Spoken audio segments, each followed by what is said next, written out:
Rohit Sharma IPL के one of the best captain है, This is the Rohit Sharma we've come to know in the IPL. जिन्होंने 10 साल की अपनी कैप्टनसी में अपनी टीम को 5 बार चैंपियन बनाया। वे आज के टाइम में वर्ल्ड के one of the most popular cricketer बन चुके हैं और उनकी इस पॉपुलैरिटी के पीछे का एक रीजन है उनकी आईपीएल की सक्सेस। रोहित ने मुंबई इंडियंस के लिए काफी कंट्रीब्यूट किया। उन्होंने वो सब कुछ किया जिससे उनकी टीम सबसे आगे रहे। हालांकि वे अब मुंबई इंडियंस के कैप्टन नहीं रहे, लेकिन अब भी रोहित शर्मा की वैल्यू लोगों को पता है कि कैसे वे इंडियन टीम और एमआई दोनों के लिए एक इंपॉर्टेंट एसेट है। उन्होंने केवल 8 साल में एमआई को 5 ट्रॉफी जिताने में मदद करी है। वहीं एमएस धोनी को ये सेम चीज करने में टोटल 16 साल लग गए। ऑल्दो ये कोई कंपैरिजन नहीं है, बट अगर देखा जाए तो रोहित ने कितना कुछ अचीव कर लिया in a very short period of time that उन्हें लेजेंडरी कैप्टन एमएस धोनी से कंपेयर किया जाता है। लेकिन आखिर कैसे रोहित शर्मा ने इतने कम टाइम में इतना कुछ अचीव कर लिया? अब रोहित शर्मा के आने से पहले एमआई की प्रीवियस सीजन की सिचुएशन को देखते हैं। 2008 में आईपीएल की फॉर्मेशन होती है। उस इनॉग्रल सीजन में टोटल 8 टीम्स इंट्रोड्यूस होती है, जिसमें से एक टीम थी मुंबई इंडियंस, जिसे रिलायंस इंडस्ट्रीज ने एक्वायर कर लिया था। उस सीजन एमआई की टीम में सचिन तेंदुलकर, सनत जयसूर्या, शॉन पॉलॉक, हरभजन सिंह और आशीष नेहरा जैसे कमाल के प्लेयर्स थे। इस टीम को इंडिया के legendary player Sachin Tendulkar lead कर रहे थे। इस सीजन में मुंबई इंडियंस की परफॉर्मेंस काफी मिक्स्ड रहती है। एमआई ने टोटल 14 मैचेस में 7 मैचेस जीते and they finished at 5th position at the end of group stage. अच्छे एफर्ट्स के बावजूद उस सीजन में एमआई की टीम क्वालिफाई नहीं कर पाई एंड इवेंचुअली फाइनल्स में राजस्थान सीएसके को हराकर पहला आईपीएल जीत जाती है। ऑल्दो उस सीजन में एमआई की जर्नी ग्रुप स्टेज तक ही थी, लेकिन उस सीजन में उनकी मेन हाईलाइट थी यंग प्लेयर्स की emergence. Young players like Abhishek Nayar जो कि बैट एंड बॉल दोनों से टीम को क्रूशियल टाइम्स में सपोर्ट दे रहे थे। इसके बाद 2009 के आईपीएल सीजन में एमआई की टीम का हाल और बुरा हो जाता है। They finished at 7th position that year. MI की तरफ से सबसे ज्यादा रन्स जेबी डोमिनियन ने बनाए by scoring 372 runs and Lasith Malinga took 18 wickets which was highest for MI. Then आता है 2010 का सीजन, जिसमें स्टार्टिंग के 8 मैचेस में एमआई की टीम 7 मैचेस जीत जाती है। उस सीजन में पहले 2 सीजन के मुकाबले इस बार कुछ बात अलग थी। ऊपर से उनके कैप्टन सचिन तेंदुलकर काफी अच्छे फॉर्म में लग रहे थे। शुरू के 7 मैचेस जो एमआई ने जीते उसमें से 3 में तो सचिन तेंदुलकर को प्लेयर ऑफ द मैच भी मिला था, जो कि दिखाता है कि Sachin both as a player and as a captain काफी कंट्रीब्यूट कर रहे थे टीम को। लीग स्टेजेस खत्म होते हैं और मुंबई इंडियंस टेबल के टॉप पे फिनिश करती है। उनका सेमीफाइनल मैच आरसीबी के खिलाफ होता है, जो कि वो कंफर्टेबली जीत जाती है थैंक्स टू कायरन पोलार्ड, जिन्होंने बैटिंग के टाइम पे 13 बॉल्स में 33 नॉट आउट रन की तूफानी पारी खेलकर और बॉलिंग में 3 for 70 का एक अमेजिंग स्पेल डालकर अपनी टीम को मैच जितवा दिया। मगर अनफॉर्चुनेटली टेबल टॉपर होने के और पूरे सीजन में अच्छा खेलने के बावजूद मुंबई इंडियंस फाइनल में सीएसके से हार जाती है। इस हार से मुंबई इंडियंस के फैंस काफी नाखुश थे, क्योंकि सचिन तेंदुलकर अपने रिटायरमेंट के काफी नजदीक खड़े थे एंड सभी फैंस चाहते थे कि एमआई वो सीजन जीते, लेकिन ऐसा नहीं हो पाया। ऑल्दो सचिन तेंदुलकर उस आईपीएल के ऑरेंज कैप होल्डर रहे। उसके बाद 2011 के सीजन में मुंबई लास्ट सीजन की तरह अमेजिंग परफॉर्म नहीं कर पाती है, लेकिन फिर भी लीग टेबल पे 3rd फिनिश करती है। उस जर्नी में मुंबई के 4 की प्लेयर्स ने काफी कंट्रीब्यूट किया। सचिन तेंदुलकर, लसित मलिंगा, अंबती रायडू एंड उनके 2010 के best buy Kieron Pollard. Mumbai Indians ने अपने प्लेऑफ का पहला match as an eliminator KKR के खिलाफ खेला, जिसको उन्होंने बिना किसी मुश्किल के जीत लिया। अब मुंबई इंडियंस अपनी जगह क्वालिफाइड 2 में बना चुकी थी और उनका मुकाबला आरसीबी से था, लेकिन आरसीबी वो मैच जीत जाती है, जिसकी वजह से एमआई की उस सीजन की जर्नी वहीं खत्म हो गई। 2012 के आईपीएल सीजन में एमआई पिछले साल की तरह टेबल में 3rd फिनिश करती है और प्लेऑफ्स में अपनी जगह बना लेती है। इस बार मुंबई इंडियंस का स्क्वाड काफी बैलेंस लग रहा था और शायद इसी वजह से उन्होंने कुछ मैचेस में काफी ब्रिलियंट भी परफॉर्म किया। बट मुंबई इंडियंस की टीम में 2011 में कुछ ऐसा चेंज होने वाला था जो कि शायद उस टाइम तक किसी फैन ने नोटिस तक नहीं किया, मगर आगे जाके वो कितना इंपॉर्टेंट बन जाएगा ये किसी को भी नहीं पता था। मैं बात कर रहा हूँ रोहित शर्मा की, जिन्होंने 2011 में एमआई को ज्वाइन किया था एंड उसके बाद क्या हुआ ये हम सब आगे डिस्कस करेंगे। उस सीजन भी रोहित शर्मा एमआई के लिए one of the key players सामने उभर के आए, along with Sachin Tendulkar, Lasith Malinga and Dinesh Karthik. इन चारों प्लेयर्स ने मैक्सिमम कंट्रीब्यूशन किया और टीम्स को प्लेऑफ्स तक लेके गए, लेकिन डिफेंडिंग चैंपियन सीएसके उन्हें एलिमिनेटर में ही हराकर बाहर कर देती है। वेल, अगर देखा जाए मुंबई इंडियंस के लास्ट के कुछ सीजन मिक्स से ही जा रहे थे। उनके स्टार प्लेयर्स की परफॉर्मेंस की वजह से टीम प्लेऑफ्स में तो जगह बना पा रही थी, मगर प्लेऑफ्स में जाके ही उन्हें मात मिल रही थी। बट ये सब कुछ अगले सीजन में चेंज होने वाला था। 2011 में रोहित शर्मा एमआई की टीम को ज्वाइन करते हैं और साथ में वे अपनी टीम के लिए कुछ अमेजिंग इनिंग्स भी खेलते हैं, लेकिन जो चीज मुंबई इंडियंस की लेगेसी को आज भी डिफाइन करती है वो है रोहित शर्मा की कैप्टनसी। 2013 के उस सीजन में रोहित शर्मा मुंबई इंडियंस के एक्सीडेंटल कैप्टन बन जाते हैं और उसके बाद जो अगले 7 से 8 साल तक होता है उसने एमआई की इन्फ्लुएंस को पूरी तरीके से बदल के रख दिया। उस सीजन की शुरुआत होती है और सीजन के बीच में ही रिकी पॉन्टिंग से कैप्टनसी ले ली जाती है। उसके बाद रोहित शर्मा को एज एन एक्सपेरिमेंट कैप्टनसी थमा दी जाती है। बेसिकली इस कैप्टनसी शिफ्ट करने का कारण था रिकी पॉन्टिंग का बुरा कैप्टनसी फॉर्म। इवन उनके बल्ले से भी उतने रन नहीं आ रहे थे, कंसिडरिंग कि वो अब तक इंटरनेशनल क्रिकेट से रिटायरमेंट ले चुके थे और इसी पॉइंट ने मुंबई इंडियंस की पूरी किस्मत बदल के रख दी। राजस्थान रॉयल्स से हार मिलने के बाद रिकी पॉन्टिंग ने कैप्टनसी से स्टेप डाउन कर दिया और रोहित शर्मा को एमआई का न्यू कैप्टन बनाया गया। उनके कैप्टन बनने के बाद senior players like Sachin Tendulkar and Anil Kumble ने उनके न्यू रोल को लेकर काफी हेल्प करी एंड इवन गाइड भी किया। जब लीग स्टेज एंड हुआ तब तक एमआई की टीम सेकंड पोजीशन तक जा पहुंची थी। उस सीजन में रोहित शर्मा ने एक्सपेक्टेशन को दूर छोड़कर काफी अच्छी कैप्टनसी करी थी। बॉलिंग में लसित मलिंगा और बैटिंग में रोहित शर्मा ने पूरी टीम का मोर्चा संभाला हुआ था। उनका पहला qualifier 1 match table topper CSK के खिलाफ था, जिसके प्लेयर माइक हसी उस सीजन में काफी ताबड़तोड़ फॉर्म में लग रहे थे और शायद उसी मोमेंटम की वजह से सीएसके क्वालिफायर 1 में एमआई को हरा देती है। इसी के साथ सीएसके तो फाइनल्स के लिए क्वालिफाई कर गई, लेकिन अभी एमआई पे एक और चांस था क्वालिफायर 2 में। उनका क्वालिफायर 2 का मैच राजस्थान रॉयल्स के खिलाफ था एंड उन्होंने पिछले मैच की हार को भुलाकर इस मैच में एक सॉलिड कमबैक दिया और उन्होंने राजस्थान रॉयल्स को मैच हराकर फाइनल्स में अपनी जगह पक्की कर ली। मुंबई इंडियंस की टीम 3 सीजन बाद फाइनल्स में थी और वो भी एक बेकार शुरुआत होने के बावजूद। एमआई की स्टार्ट काफी बेकार होती है, फिर भी घसीटते 20th ओवर के एंड तक एमआई की टीम 148 का स्कोर बना पाती है। कंसिडरिंग की सीएसके ओपोनेंट थी,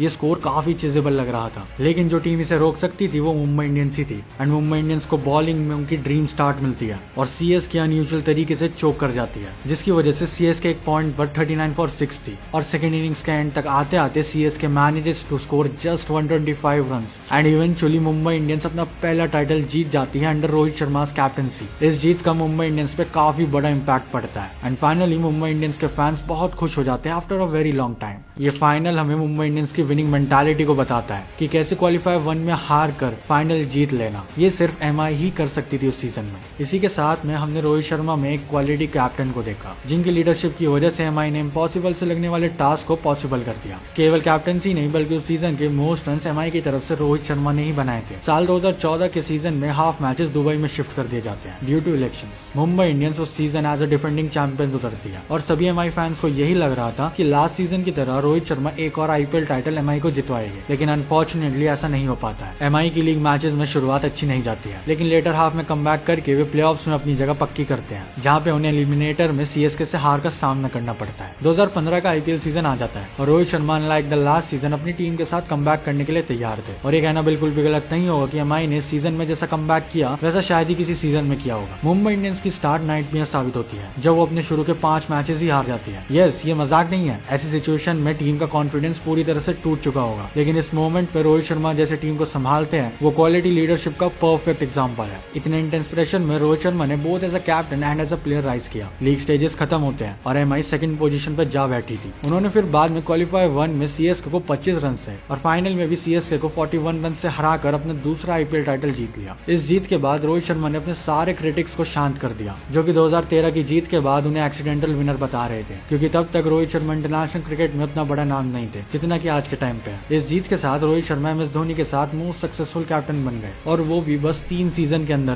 रोहित शर्मा 26 बॉल में 50 मारकर फाइनल के प्लेयर ऑफ द मैच भी बने थे। ऐसी सक्सेस इतने कम टाइम में अचीव करना इज जस्ट अनरियल। उस सीजन में रोहित के साथ पूरी टीम ने भी कंट्रीब्यूट किया और लैंडन सिमंस ने 540 रन बनाए, जो कि उस सीजन में एमआई की तरफ से हाईएस्ट थे। और अगर विकेट्स की बात करी जाए तो लसित मलिंगा ने टोटल 24 विकेट्स लिए थे, जो कि सबसे ज्यादा थे। मुंबई इंडियंस का 2016 का सीजन काफी एवरेज गया एंड इवन वो प्लेऑफ्स के लिए भी उस सीजन क्वालिफाई नहीं कर पाए, लेकिन अगले ही सीजन में एमआई ने पूरी कसर उतार दी। 2017 का आईपीएल शुरू होता है और आरपीएस से पहला मैच हारने के बाद एमआई अपने आगे के 6 मैचेस जीत जाती है एंड एमआई की टीम एक विनिंग रिदम में जा चुकी थी। लीग स्टेजेस के खत्म होने के बाद एमआई अपने ओल्ड फॉर्म में आ चुकी थी। उस सीजन में एमआई की टीम 6 सीजन बाद टेबल टॉप करती है। इसके बाद प्लेऑफ शुरू होते हैं। क्वालिफायर 1 में उन्हें अनएक्सपेक्टेड तरीके से आरपीएस से हार मिल जाती है, लेकिन क्वालिफायर 2 में केकेआर को हराकर मुंबई अपनी जगह फाइनल में तीसरी बार बनाती है। लेकिन बदकिस्मती से उस मैच में ऑड्स मुंबई के खिलाफ थे, क्योंकि उस सीजन में एमआई की टीम ऑलरेडी आरपीएस से 3 बार हार चुकी थी। ऊपर से उस पॉइंट तक टेबल टॉपर्स ने आईपीएल का खिताब नहीं जीत रखा था, लेकिन सभी ऑड्स को गलत प्रूव करना मानो रोहित शर्मा और उनकी टीम के लिए एक आम बात बन चुकी थी और 70% ऑफ द मैच में यही लग रहा था कि आरपीएस जीतेगी। फिर आता है फाइनल ओवर। उस फाइनल ओवर में आरपीएस को जीतने के लिए 11 रन चाहिए थे। स्मिथ और तिवारी बैटिंग कर रहे थे, लेकिन रोहित शर्मा की कमाल की फील्ड प्लेसमेंट्स और मिचेल जॉनसन की अमेजिंग बॉलिंग ने गेम का पूरा ही रुख बदल के रख दिया। पहले स्टीव स्मिथ का आउट होना और उसके बाद फाइनल में 1 रन से जीत जाना, ऐसा मिरेकल उस दिन केवल मुंबई इंडियंस ही कर सकती थी। उस नेल बाइटिंग फाइनल को जीतकर रोहित शर्मा की मुंबई इंडियंस आईपीएल की सबसे सफल टीम बन गई और रोहित शर्मा आईपीएल के सबसे सक्सेसफुल कैप्टन बन चुके थे by breaking the record of MS Dhoni. 2018 के सीजन में एमआई क्वालिफाई नहीं कर पाती है, लेकिन एमआई के लिए 2019 और 2020 के सीजन काफी अच्छे जाने वाले थे और ये कहना गलत नहीं होगा कि मुंबई इंडियंस उस टाइम तक अपनी पीक पर थी। बैटिंग से लेकर बॉलिंग तक वो टीम एकदम परफेक्ट थी। 2019 के सीजन में एमआई एक बार फिर से टॉप पे फिनिश करती है। ऐसा लग रहा था कि ये चीज मुंबई इंडियंस और रोहित शर्मा के लिए एक नॉर्मल सी हो गई। क्वालिफायर 1 में एक बार फिर मुंबई इंडियंस अपने आर्च राइवल सीएसके के साथ भिड़ती है। उस मैच में मुंबई इंडियंस सीएसके को हराकर फाइनल में अपनी जगह बना लेती है और इसके बाद सीएसके भी क्वालिफायर 2 जीत कर अपनी जगह फाइनल में बनाती है। 2017 के सीजन की तरह ये फाइनल भी काफी नेल बाइटिंग होता है। एमआई इस बार 148 का स्कोर खड़ा करती है, जो कि फिर से काफी चेजेबल लग रहा था for a team like CSK, but still ये टोटल एमआई जैसी टीम डिफेंड कर रही थी एंड एमआई ने उस फाइनल में बहुत अच्छी फाइट करी। एमआई एंड ट्रॉफी के बीच जो उस दिन खड़े थे वो थे शेन वॉटसन, जो कि एंड तक टिके रहे और उन्होंने 80 रन की अमेजिंग पारी भी खेली। लेकिन उस थ्रिलिंग मैच में सीएसके 1 रन से हार गई एंड एमआई वो फाइनल जीत गई। इस जीत के बाद एमआई की टीम रोहित शर्मा की कैप्टनसी में एक अनस्टॉपेबल टीम बन चुकी थी एंड ये जीत का सिलसिला मानो रुक ही नहीं रहा था। लेकिन इसमें ताज्जुब की बात यह है कि वो मैच मुंबई केवल 1 रन से ही जीती थी एंड ये बात क्रिकेट फैंस को हजम नहीं हुई। उस फाइनल को जीतने के बाद सभी फैंस एंड पूरे सोशल मीडिया पे मैच फिक्सिंग की चर्चा होने लग गई। ये दूसरी बार था जब मुंबई इंडियन केवल 1 रन के मार्जिन से जीती हो। इसी वजह से हर जगह क्वेश्चन उठने लग गए, जस्ट बिकॉज मुंबई इंडियंस की टीम को रिलायंस ग्रुप के मालिक मुकेश अंबानी ओन करते हैं एंड इसी वजह से क्लोज मैचेस को जीतने पर एमआई की टीम को काफी हिट मिलने लग गई। Because we all know that who Mukesh Ambani is, the richest man in India, जिनकी खुद की नेटवर्थ $100 बिलियन से ज्यादा की है एंड इन्हीं सब चीजों की वजह से एमआई पर अंपायर्स को खरीदने तक के एलिगेशंस लगाए गए। बट क्या वो फाइनल सही में फिक्स था? वेल, इसका आंसर साफ साफ ना है, अ बिग नो, क्योंकि उस मैच में शेन वॉटसन अपनी टीम को जिताने की पूरी कोशिश में लगे हुए थे एंड मैच के दौरान उनकी लेफ्ट नी से ब्लीडिंग तक होने लग गई थी। तो वे चाहते तो मैच बीच में छोड़ के जा सकते थे, लेकिन उन्होंने एंड तक टिके रहकर सीएसके के लिए बैटिंग करने का डिसाइड किया। इसका मतलब ये है कि सीएसके की हार ऑब्वियसली प्री प्लान नहीं थी। फाइनली आईपीएल का 13 सीजन आ जाता है और कुछ मानो या न मानो ये सीजन एमआई का आईपीएल हिस्ट्री का सबसे बेस्ट सीजन था। इस सीजन में मानो कि बाकी टीम्स एक तरफ खेल रही थी और एमआई एक तरफ। उस सीजन में एमआई की टीम एक ही मैच आसानी से हारी थी, वो भी एसआरएच के खिलाफ। उसके अलावा पूरी सीजन में एमआई ने ही डोमिनेट करा हुआ था।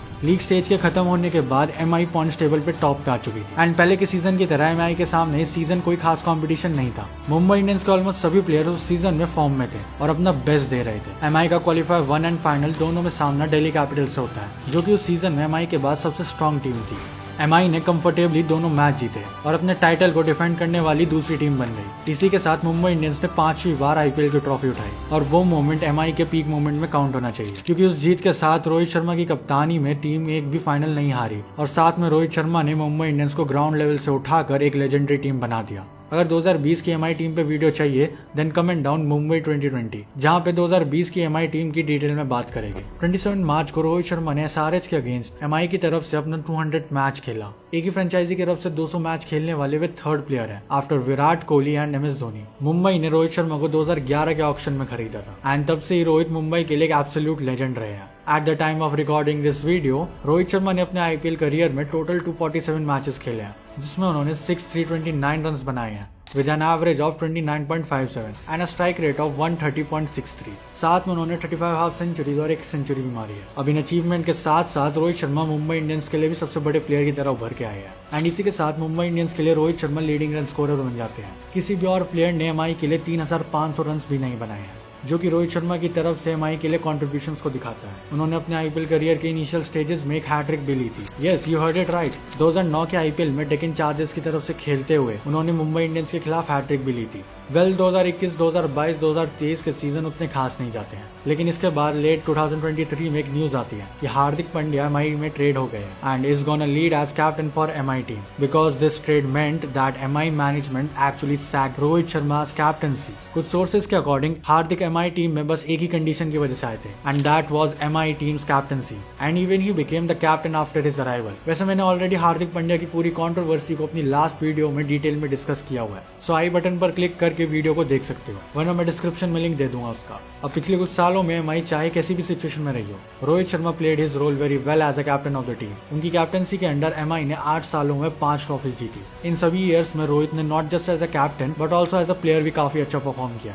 ऑल्दो वे कभी ऑरेंज कैप नहीं जीत पाए, बट हमेशा से उन्होंने अपनी टीम को अच्छा स्टार्ट दिया जब भी नीड थी। Even Rohit and MI management ने मिलकर बुमराह, पंड्या, माधवल जैसे और भी कई सारे यंगस्टर प्लेयर को स्टार प्लेयर में बनाने में वर्क किया। ऑल्दो एमआई फैंस हार्दिक की कैप्टनसी को ज्यादा पसंद नहीं कर रहे हैं due to the controversy as well as the decision he made in the recent matches. But at the time of recording this video currently MI ने 4 में से 3 मैचेस लगातार हारने के बाद एक मैच जीता है, जिसके बाद से लोग थोड़ा बहुत हार्दिक की साइड लेने लग रहे हैं। एंड अभी और भी मैचेस बाकी है। लेट्स सी हार्दिक की कैप्टनसी में एमआई क्या कमाल दिखा पाती है, या फिर as per many rumours due to this controversy thing Rohit को शायद जल्द ही कैप्टनसी वापस न मिल जाए। कमेंट करके अपने ओपिनियन जरूर बताना।